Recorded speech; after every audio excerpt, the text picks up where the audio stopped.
Barakatu Juma Mubarak gbogbo ẹ̀yin olólùfẹ́ Ọlọ́run. Today is 10 March 2023. I'm sending the product from South Africa to United States, also from South Africa to Nigeria. Actually, product wa wà ní Nigeria o,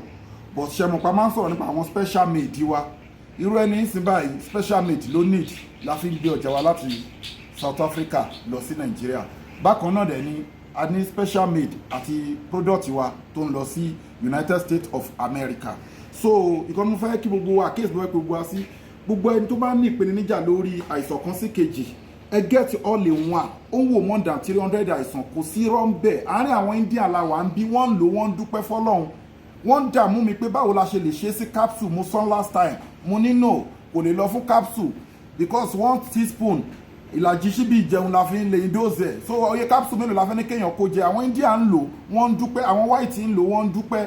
àwọn èèyàn wá dẹ̀ tí ń ra dáadáa tí wọ́n dẹ̀ ń dúpẹ́ mo sọ fún yín torọ́lọ́wọ́n bá lọ́ba tó pé out of 100% nǹkan tẹ́lẹ̀ bá ń ṣe tó bá rí 70% to 80% you are fine so àwọn tó ń dúpẹ́ wọ́n wọ 80% so ẹ get all in one natural app fún ike nínú àìsàn asthma ní diabetics ní hypertension ní oríṣiríṣi àwọn àìsàn burúkú bẹ́ẹ̀ yẹn àti spiritual àìsàn bẹ́ẹ̀ tó ń jẹun lójú oorun tó ní ìbálòpọ̀ ojú oorun tó ń forí kókun aláǹtakùn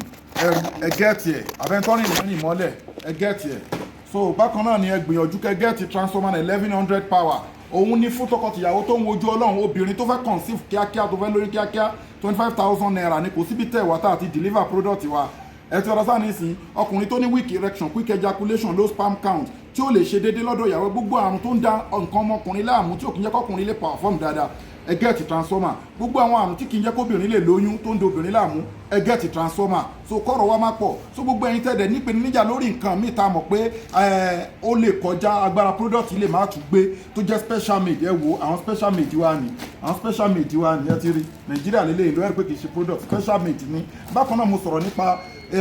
ewé ìfúnyín mo sọ pé nǹkan tá a fi ṣe ó lé ní 100 leaves tá a fi ṣe ó wà effective gan ẹni tí wọ́n ti fún ní nǹkan jẹ tó ti wà nínú ẹ̀ ọjọ́ tó ti pẹ́ àbálìjọ̀nú wà lára èèyàn lọ́jọ́ tó ti pẹ́ àbí pé wọ́n gbé nǹkan sínú wúńbò èèyàn tí ò tètè lóyún ẹ gẹ́ẹ̀tì ewé kò tí ì dé Nàìjíríà á sẹ́ndẹ̀ láti fi 20,000 naira náà lòun náà so ẹ WhatsApp wa lórí +27 61 295 6389 gbogbo ike nínú ìpèníjà ẹ kọ́ńtàtì Sheikh Afagba natural apps àlìjọ̀nú dáyàn láàmú ni àìsàn ṣèyàn ni èèyàn ní àlàáfíà ni èèyàn any case tó bá wù kó jẹ́ spiritual problem and natural problem ẹ kọ́ńtàtì wa lẹ́ẹ̀kan sí WhatsApp wa lórí +27 61 295 6389 ẹ gbé kámẹ́rà sí kí wọ́n rí pé à ń ṣe àwọn special torí lómi ń béèrè ẹjọ́ ṣe nǹkan báyìí ṣe mọ̀ nípa nǹkan ẹ